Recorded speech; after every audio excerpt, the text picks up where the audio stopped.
Well, this is the part where I'm supposed to say good morning and welcome to Wholesome Roots and tell you about what kind of day it is and what we have planned.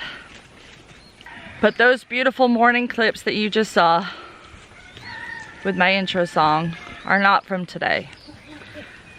They're from Friday morning. Friday started out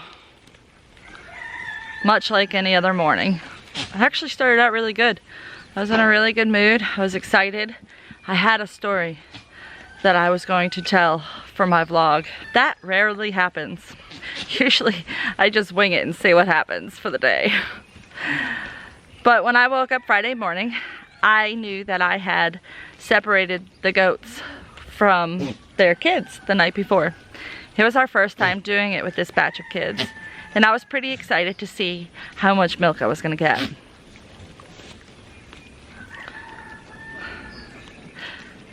That all changed very abruptly when I opened the barn door. There was the most blood-curdling scream coming from a goat inside that I've ever heard. It wasn't the sound of babies separated from their moms or moms too full in milk and wanting their babies. It was the sound of a goat in very serious distress. My whole world changed that day.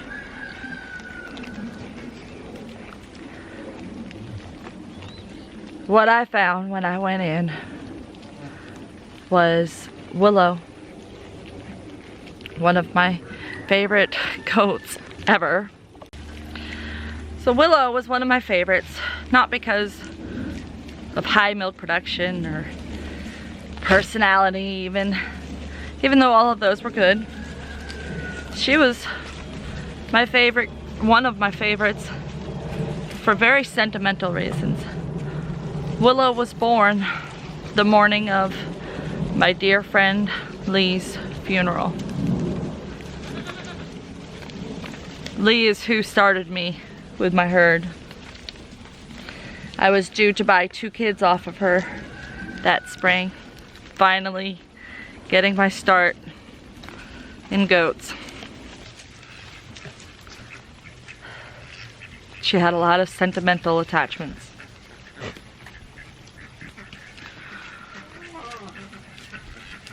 Willow was in the corner, laying down in a puddle of diarrhea. She was screaming in agony and pain. I knew immediately something was extremely, extremely wrong. I didn't know if she had been poisoned, she had eaten a toxic plant, or somehow it was a continuation of last summer's mystery toxin, where we lost 4 goats. But this time it was different. Last summer, none of my goats had pain associated with their diarrhea. None of them. She was in extreme pain, and she was screaming. And all of the diarrhea in the stall indicated that it had just begun. She had just started having the diarrhea, and she was already screaming in pain. The next several hours were a complete and total blur to me now. I was having a bit of a panic attack, and I think I was in shock. A bit of PTSD was definitely setting in. 2 of my very dear friends who have been there for me through thick and thin, and I can't thank enough, came immediately when they found out what was going on and helped me administer all of the medicine that we could possibly determine this goat would need. As soon as I found her, I gave her activated charcoal. I thought, if it's a toxin, she needs this right away.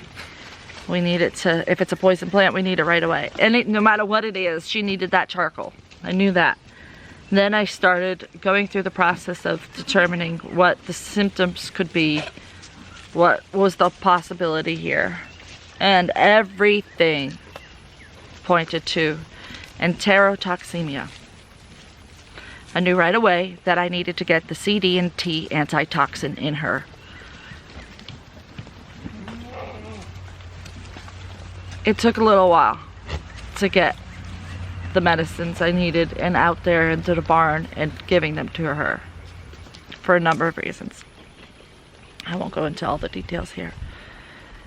So by the time my friends arrived and helped me with the dosaging and the syringing and the drenching, and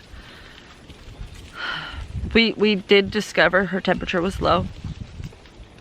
We got a heat lamp on her. We got hot towels from the dryer.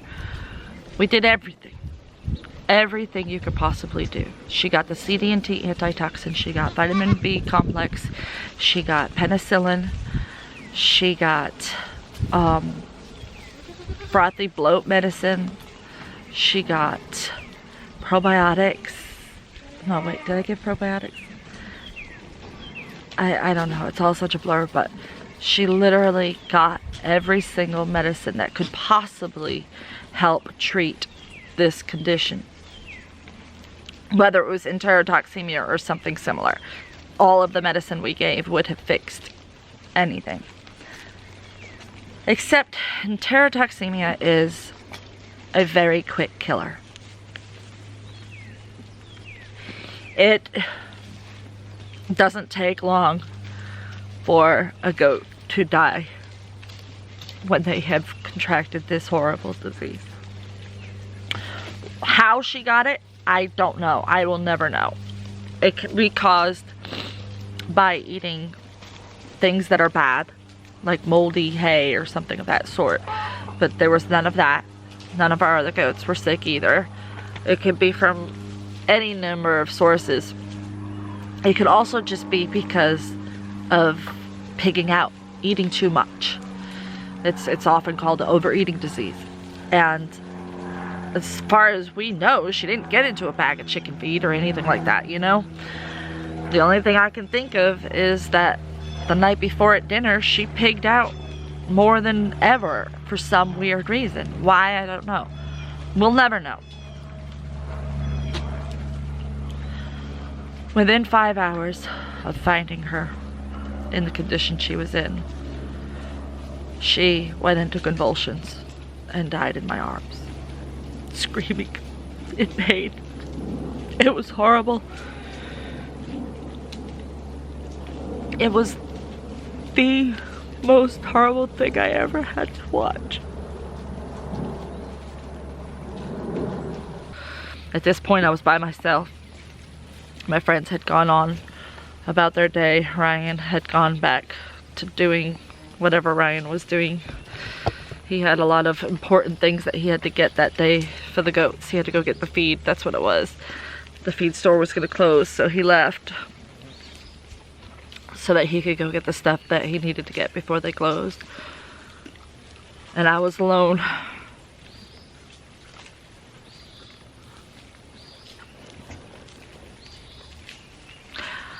I don't think I could have done anything else to save Willow. I do believe that I did everything and anything any other goat owner or vet would have done or could have done. I'm confident of that. I've been told as much from the vets and from the goat experts I know that there's just nothing else you can do. Once you give all the medicine for enterotoxemia, it's really just a hit and miss. It's like you just hope that the goat recovers. And this was one of the times where the goat did not recover. And it was very, very difficult to lose Willow. Especially when I had already been worried sick about this little girl. Hearts here has been getting the royalty treatment. She's been doing good. She's hearty appetite, happy attitude. So she is doing just fine. I think Hearts is going to be okay. I think she's going to I think she's going to recover from this. I have to believe that she's gonna recover from this. She's turned into a pet. She's turned into a puppy dog. Pretty much every day this week she has been out grazing as much as she wants to with us. We've spent every day outside working on stuff, so she's been able to just walk around and eat all day. Right now I'm letting the goats free range. I didn't bring them up to the paddock. I let them go into this space behind me and graze on all of this overgrowth. They're loving it. Their paddock has been needing to be moved, but Ryan has worked 7-day weeks the last 2 weeks, so hopefully this is Mother's Day weekend coming up, so things are supposed to settle down at work. They've been busy because of Mother's Day, so once Mother's Day is past, things will get calm again. So he'll hopefully be available for more work around here. But I figured, why not let them graze while I'm here talking to you guys.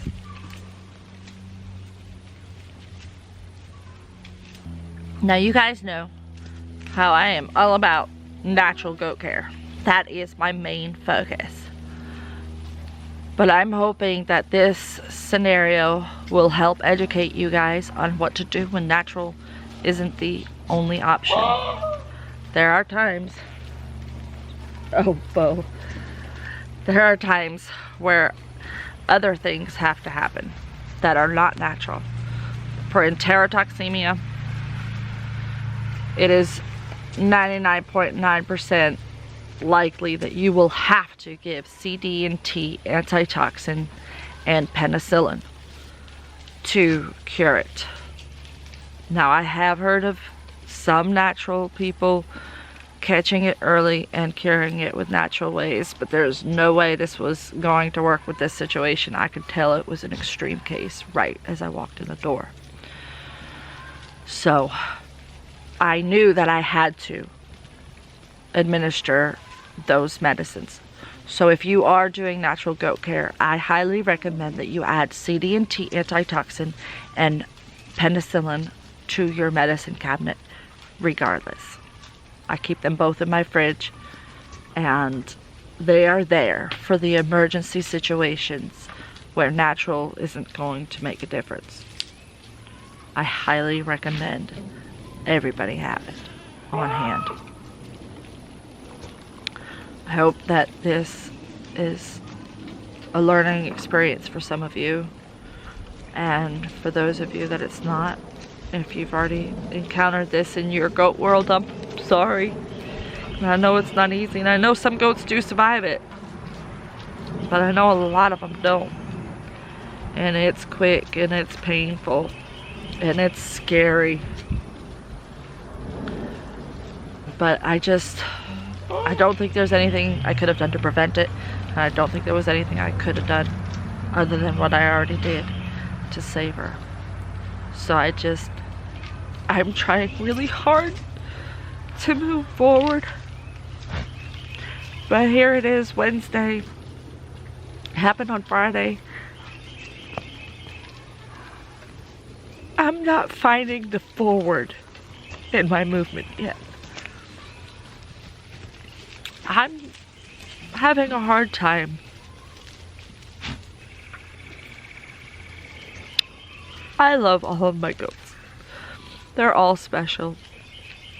Every loss is dramatic and hard, but this was the hardest one to watch so far. It was not a good way to go at all. And it brought back a lot of fears and anxieties from last summer.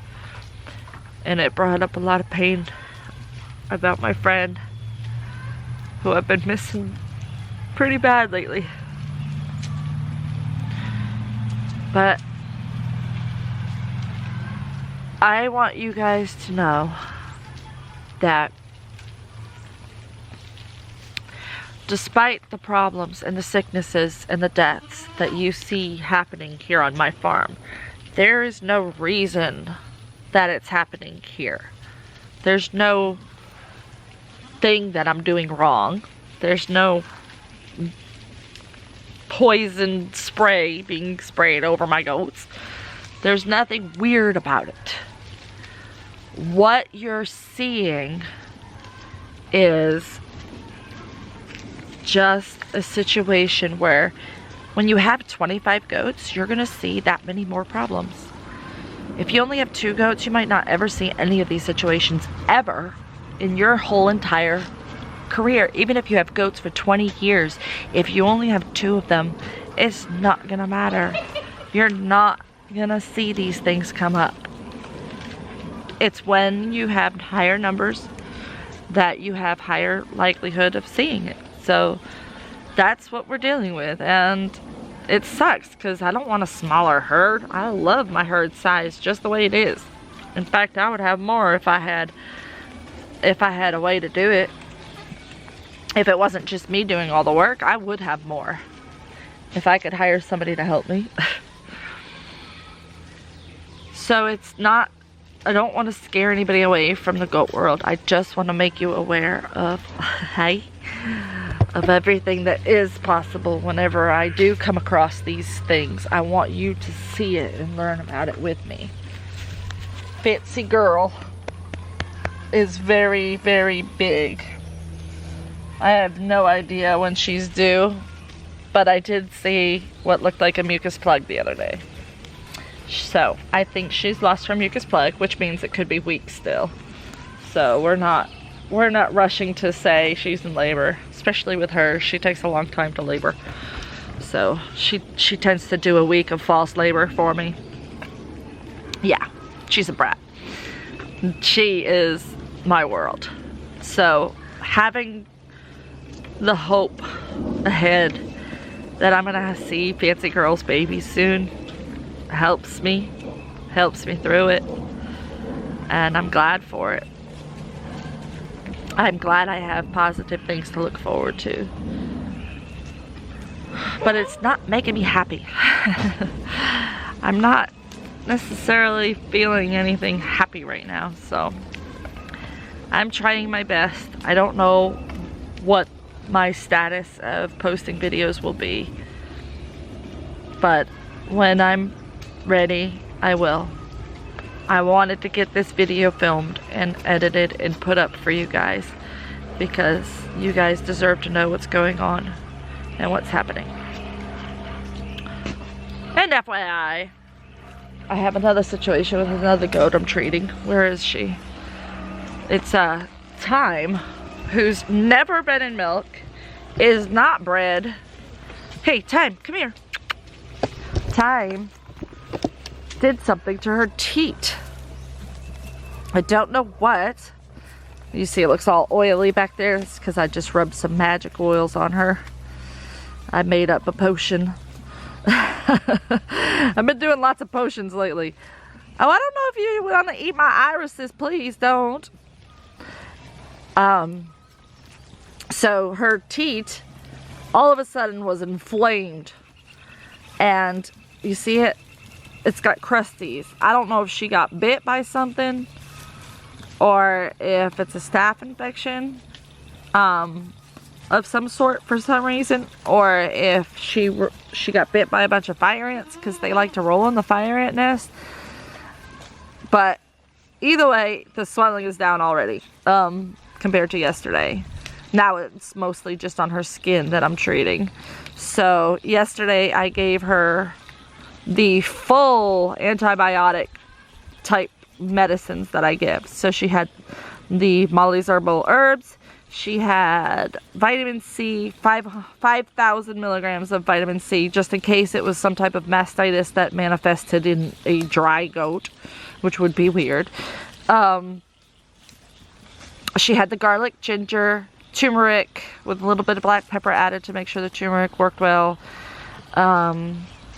Apple cider vinegar, What else did I put in her potion?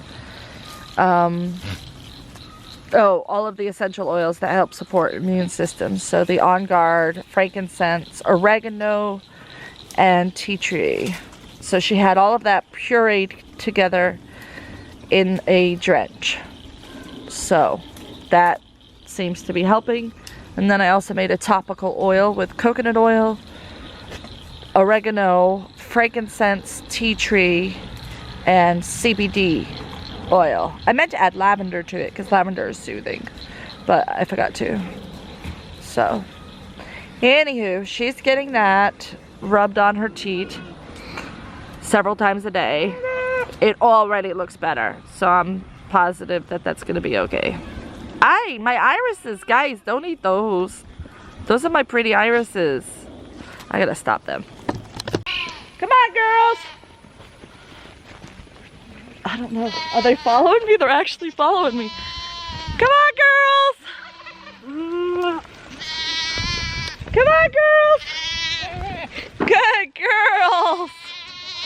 That's good. Good girls. Oh, yeah. We'll follow you for some hay, Mom. Who is that batting their head off? Luna. Even Hearts came with them. Hearts hasn't been coming out here with the herd but for a couple of hours at a time to get her fresh air and sunshine when we're not with her.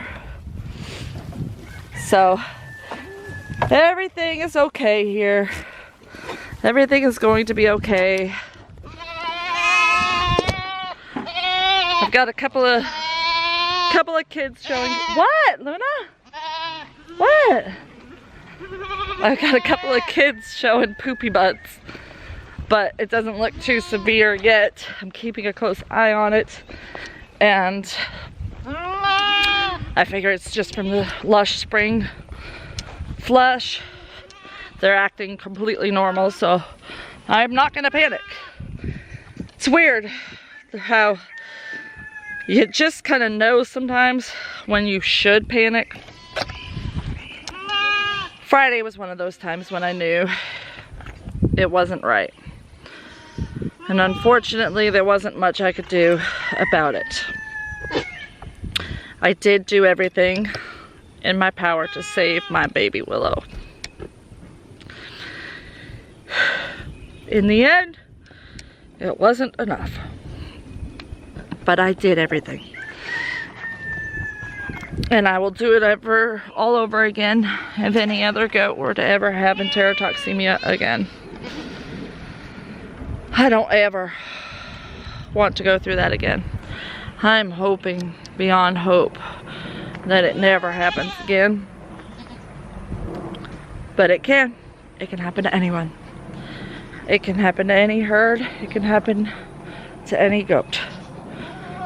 So just be aware of it and know what to do, and immediately do it. Immediately. I have a little bit of guilt associated with Willow because I feel like I didn't act fast enough. I was struggling with what's wrong with her. How could she possibly have enterotoxemia? Oh, that's not possible. Where's the antitoxin? I don't have any. I need to find some. And struggling to try to find the antitoxin. And then going in my fridge to get the penicillin and finding out that I had antitoxin. I had 1 dose left from last year, and I didn't even know I had it. I thought we had used the last dose on Bo last year when he was sick, and we were afraid it was this, but it never worked for him. It didn't help improve him when I was giving him those shots, so I knew it wasn't enterotoxemia. And we know it wasn't enterotoxemia that killed our goats last year because we had them tested. We had 2 goats that had full necropsies done with full lab panels, and they looked for that and it was not found. So that's why I say with confidence that this is not the same thing we dealt with last year.